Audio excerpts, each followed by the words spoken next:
새벽 5시 42분. 대진홀딩스 해운대 타워 로비의 대리석 바닥은 박서연의 손끝을 거쳐 밤새 광을 되찾았다.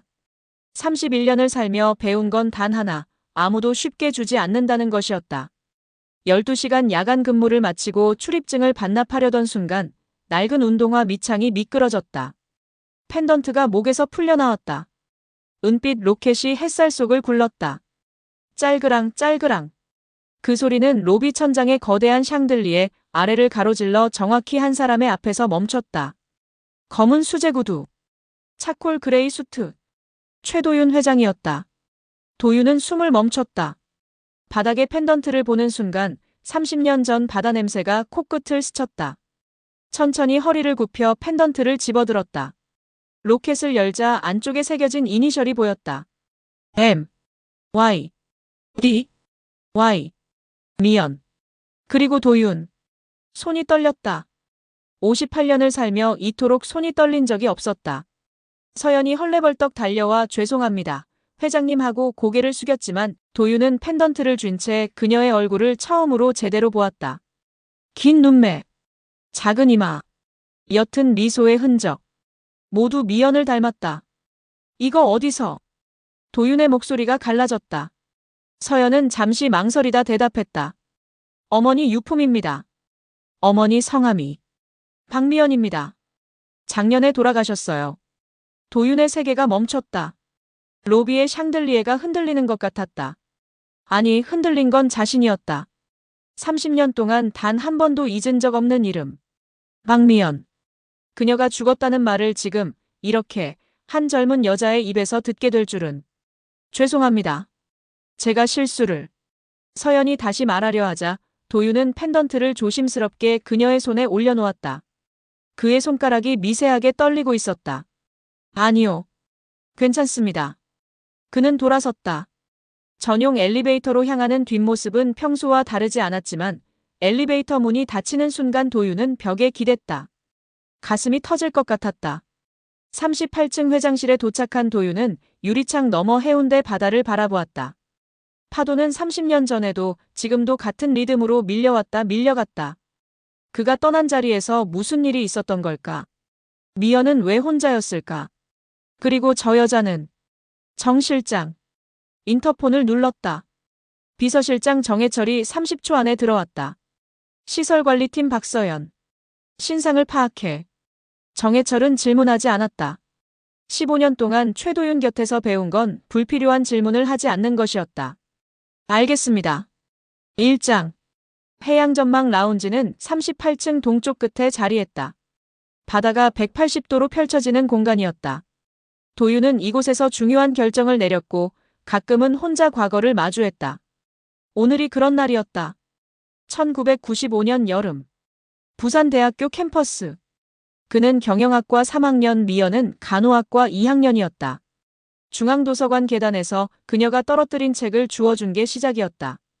인간관계론. 그는 농담했다. 간호학과에서 이런 책도 읽나요? 미연은 웃었다. 사람을 치료하려면 먼저 사람을 알아야죠. 여름이 가을로, 가을이 겨울로 바뀌는 동안 두 사람은 해운대 모래사장을 걸었다. 미연은 병원 실습 이야기를 했고 도윤은 아버지 회사를 물려받아야 한다는 부담을 털어놨다. 도윤 씨는 정말 회사를 원해요? 모르겠어. 하지만 나 말고는 없으니까. 없으면 만들면 되잖아요. 그녀의 말은 언제나 단순하고 명확했다. 1996년 12월. 도윤의 아버지가 두 사람의 관계를 알았다. 최 회장은 아들을 서울 본사로 불렀다. 간호학과 학생. 집안은? 평범합니다. 평범. 우리 집안에 평범한 며느리가 들어올 자리는 없다. 너는 한지원과 약혼할 거야. 이미 양가에서 합의했어. 한지원. 부산 최대 해운 가문의 외동딸. 도윤이 한 번도 제대로 얼굴을 본 적 없는 여자였다. 도윤은 거부했다. 일주일을 버텼다. 하지만 아버지는 미연에게 직접 찾아갔다. 요양병원 복도에서 실습 중이던 미연 앞에서 아버지는 봉투를 내밀었다. 이게 내가 평생 벌 수 있는 돈보다 많을 거야. 받고 조용히 사라져라. 미연은 봉투를 밀어냈다. 전 돈이 필요 없어요. 도윤 씨만 있으면 돼요. 그럼 도윤이의 미래는? 너 때문에 회사를 잃게 할 거야. 이기적인 거 아니야? 그 말이 미연을 무너뜨렸다. 그녀는 울지 않았지만 눈빛이 흔들렸다. 이틀 후, 미연은 도윤을 해운대 백사장으로 불렀다. 겨울바다는 차갑고 텅 비어 있었다. 도윤 씨. 응. 우리 헤어져요. 뭐? 저 때문에 회사를 잃게 할 순 없어요. 전 괜찮으니까 도윤 씨는 본인 길을 가세요. 미연아, 무슨. 도윤은 그녀의 손을 잡았다. 미연은 손을 빼지 않았지만 눈물도 흘리지 않았다. 이게 제 선택이에요. 도윤은 코트 주머니에서 작은 상자를 꺼냈다. 은 로켓 펜던트였다. 이거라도 받아줘. 내 이니셜이랑 내 이니셜 새겼어. M, Y, D, Y. 나중에 다시 만나자. 미연은 펜던트를 받았다. 그리고 돌아섰다. 도윤은 그 뒷모습을 보며 무너졌다. 그러나 쫓아가지 못했다. 아버지가 옳았다. 자신이 이기적이었다. 회사를 책임져야 했다. 1997년 봄, 도윤은 한지원과 결혼했다. 정해철이 보고서를 올렸다. 박서연, 1994년 3월 17일생. 부산 남구 출생. 어머니 박미연, 2024년 8월 사망. 부친 기록 없음. 학력은 마이스터고 졸업. 전기건축설비 자격증 보유. 현재 대진홀딩스 해운대 타워 야간 시설관리팀 소속 계약직 2년차. 도윤은 생년월일을 다시 봤다. 1994년 3월. 자신이 미연과 헤어진 건 1996년 12월. 그렇다면 아니 계산이 맞지 않았다. 추가 조사가 필요합니다. 예. 그런데 회장님. 정해철이 조심스레 물었다. 왜 박서연 씨를 조사하시는 겁니까? 도윤은 대답하지 않았다. 대신 창밖을 봤다. 혈액형 확인 가능한가? 인사기록에 있습니다. O형입니다. 도윤은 O형이었다. 그러나 O형과 O형 사이에서 O형이 나올 수 있다. 박미연이 O형이었다면. 회장님. 계속 조사해. 조용히. 정해철은 고개를 숙이고 나갔다. 박서연의 원룸은 해운대역에서 새 정거장 떨어진 낡은 빌라 3층이었다. 보증금 500, 월세 35. 12시간 야간 근무를 마치고 돌아오면 아침 7시. 씻고 밥 먹고 잠들면 오후 3시. 일어나서 다시 출근 준비를 하면 밤 8시 출근. 이 루틴이 2년째 반복됐다. 오늘은 잠이 오지 않았다. 펜던트를 손에 쥐고 천장을 봤다. 회장이 왜 그런 표정을 지었을까? 왜 손이 떨렸을까? 어머니. 서연은 침대 옆 박스를 꺼냈다. 어머니의 유품. 많지 않았다. 낡은 간호사복 몇 권의 책, 그리고 봉투 하나. 봉투 안에는 메모가 있었다. 볼펜으로 삐뚤빼뚤 쓴 글씨. D, Y. 는 모른다. 내가 선택한 일이다. 서연아, 미안해. 내가 궁금해할까봐 이것만 남긴다. 사진 속 남자를 찾지 마라. 그는 내가 아는 것보다 훨씬 먼 곳에 있다. 하지만 나는 후회하지 않는다. 너를 낳은 건 내 인생 최고의 선택이었어. 사진이 한 장 들어 있었다. 해운대 백사장. 젊은 남자와 여자가 웃고 있었다. 여자는 분명 어머니였다. 남자는 얼굴이 흐릿했다. 햇빛 때문인지 아니면 일부러 초점을 흐린 건지 알 수 없었다. D, Y. 펜던트 안쪽 이니셜. D, Y. 서연은 핸드폰을 들었다. 이모 이수정에게 전화를 걸었다. 여보세요? 이모 나야. 서연이. 서연아. 무슨 일이야? 이모 물어볼 게 있어. 엄마가 남긴 메모에 D, Y. 라는 이니셜이 나오는데 이거 누구야? 전화 너머로 긴 침묵이 흘렀다. 이모? 서연아. 이수정의 목소리가 낮아졌다. 언니는 내 엄마는 누군가를 정말 사랑했어. 하지만 그 사람의 미래를 지키기 위해 혼자 너를 키우기로 했어. 그게 다야. 이름은? 이름만이라도 알려줘. 안 돼. 언니가 원한 게 아니야. 서연아, 내 엄마는 당당했어. 너를 낳은 것도 혼자 키운 것도 전부 본인 선택이었어. 그걸 존중해줘. 전화가 끊겼다. 서연은 펜던트를 목에 다시 걸었다. 로켓을 열어보니 어머니가 몰래 넣어둔 작은 종이가 보였다. 오래된 초음파 사진이었다. 1993년 7월. 희미한 태아의 형태. 엄마. 서연의 눈에서 눈물이 흘렀다.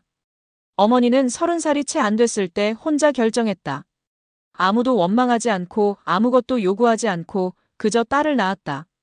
그리고 시설관리 일, 식당 알바, 택배 분류 아르바이트를 전전하며 서연을 대학까지 보냈다. 고마워, 엄마. 서연은 펜던트를 꼭 쥐었다. 정해철은 합법적 범위 내에서 최대한 조사했다. 직접적인 DNA 검사는 불가능했지만 정황은 쌓여갔다. 박미연, O형. 최도윤, O형. 박서연, O형. 생년월일.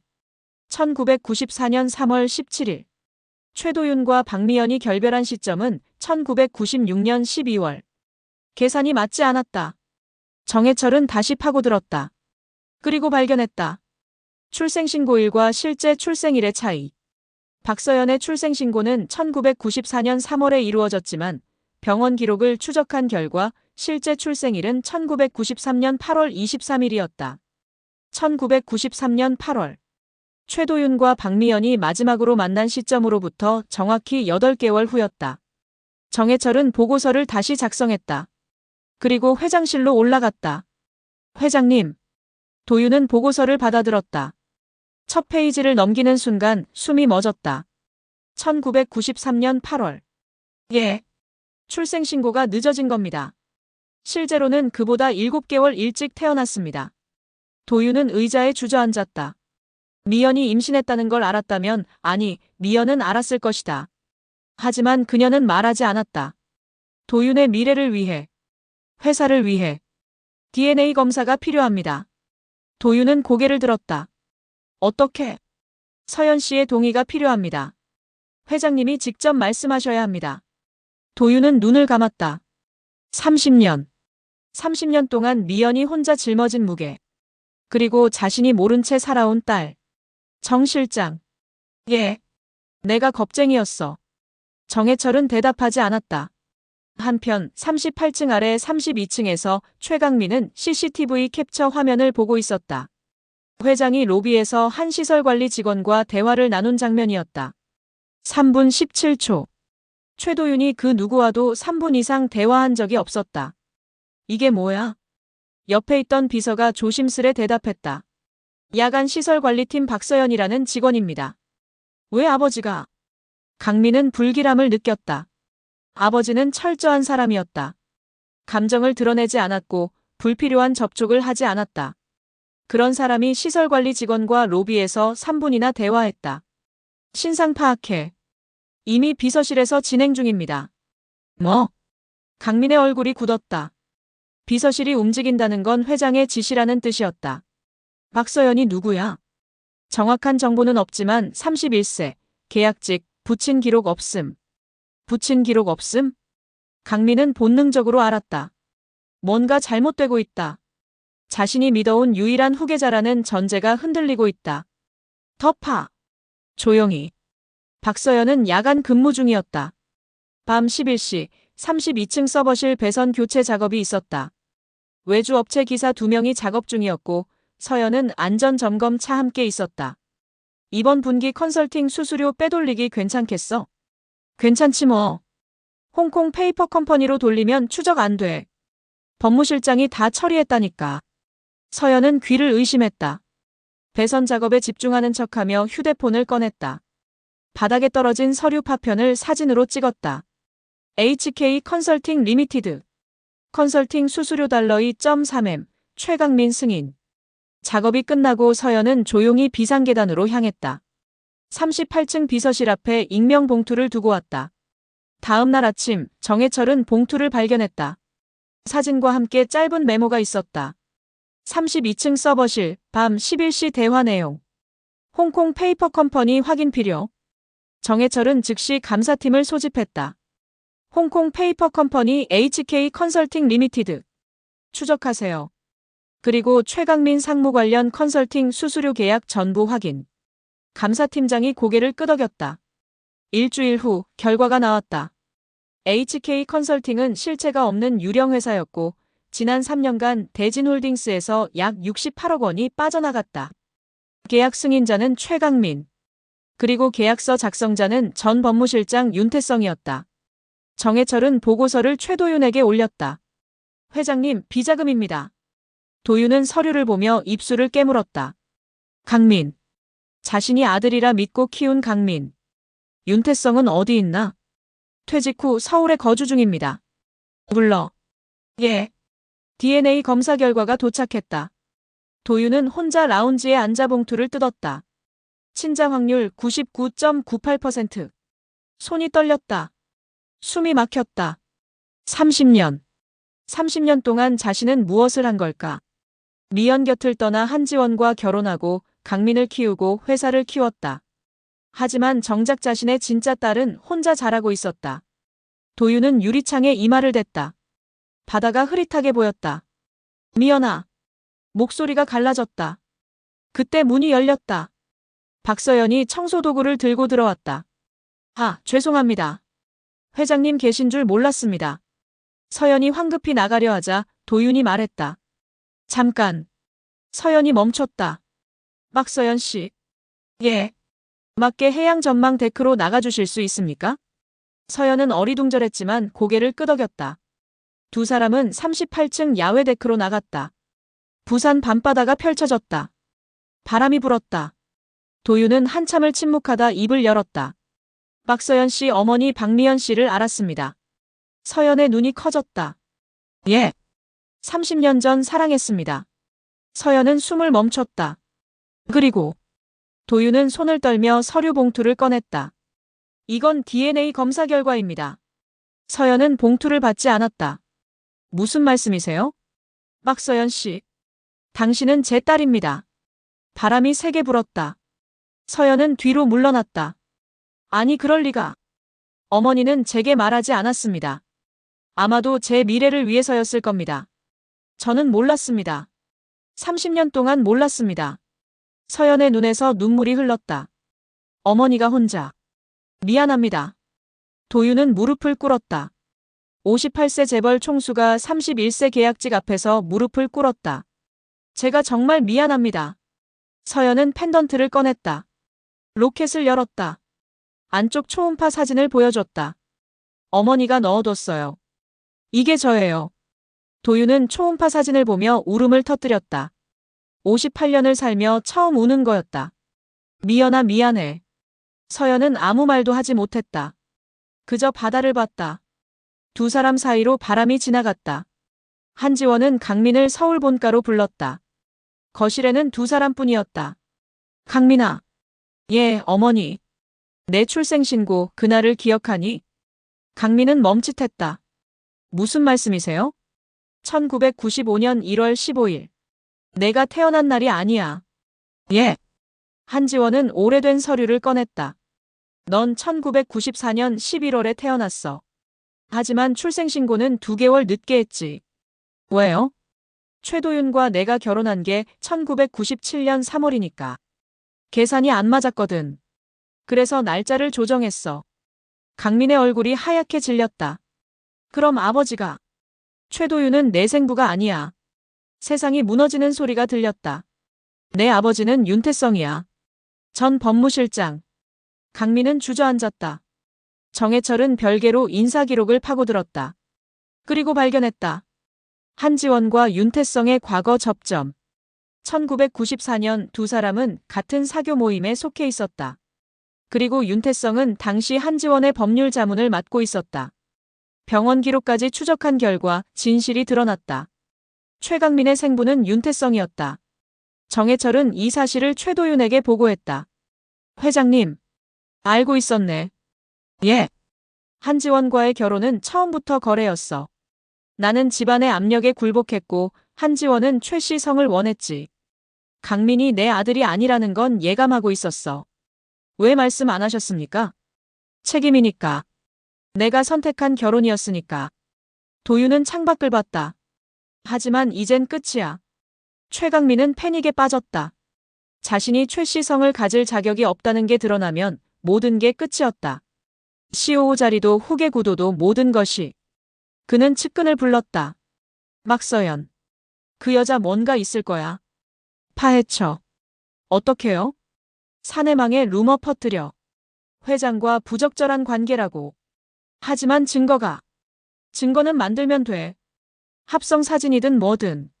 측근은 머뭇거렸지만 결국 고개를 끄덕였다. 다음 날 사내망 익명 게시판에 글이 올라왔다. 시설관리 직원, 회장과 수상한 관계. 목격담 다수. 합성된 사진도 첨부됐다. 서연이 회장실에 들어가는 CCTV를 편집한 것이었다. 루머는 빠르게 퍼졌다. 서연은 출근하자마자 동료들의 수군거림을 들었다. 저 여자 회장이랑 뭔가 있대.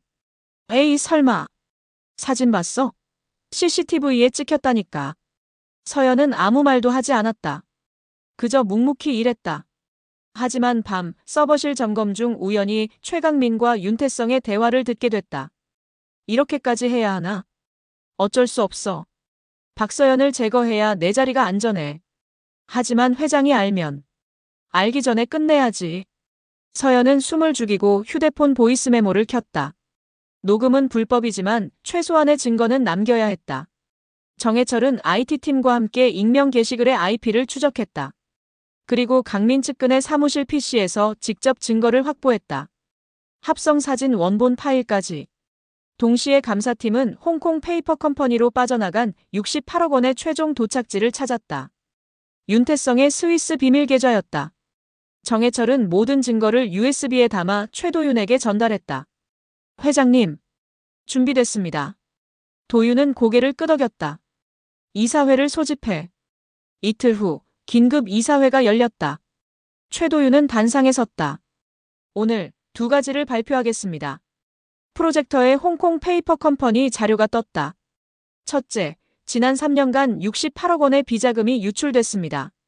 주도자는 최강민 상무와 윤태성 전 법무실장입니다. 이사들이 술렁였다. 증거는 충분합니다.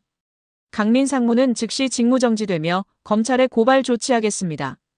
강민은 일어서려 했지만 경호팀이 제지했다. 아버지. 둘째. 도윤은 서류를 꺼냈다. 최강민 상무는 제 친자가 아닙니다. DNA 검사 결과와 출생 기록을 확인한 결과 생부는 윤태성입니다. 회의실이 얼어붙었다. 따라서 후계 구도는 전면 재검토됩니다. 한지원이 자리에서 일어났다. 당신이 이걸 알면서도 30년을 책임졌습니다. 하지만 이제 끝입니다. 한지원은 아무 말 없이 회의실을 나갔다. 강민은 무너져 내렸다. 아버지 미안하지만 난 내 아버지가 아니야. 일주일 후 최도윤은 임원회의를 소집했다.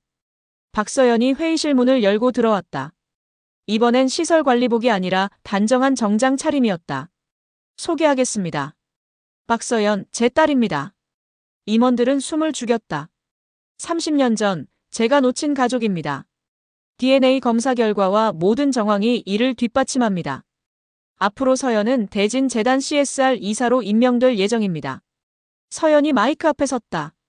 감사합니다만 저는 CSR 이사보다는 박서연이라는 이름 그대로 일하고 싶습니다. 재단 봉사팀에서 시작하겠습니다. 도윤은 미소 지었다. 알겠습니다. 3달 후 박미연 장학기금이 설립됐다.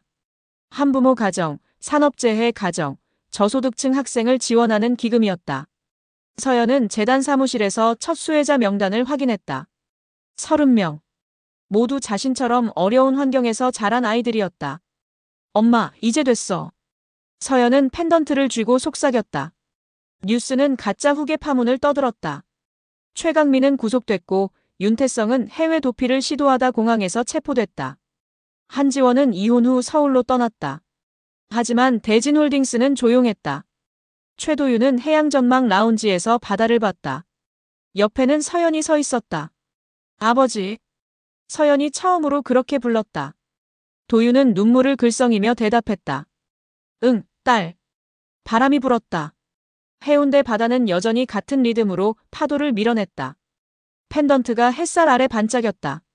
M, Y, D, Y. 30년 만에 시간이 다시 움직이기 시작했다.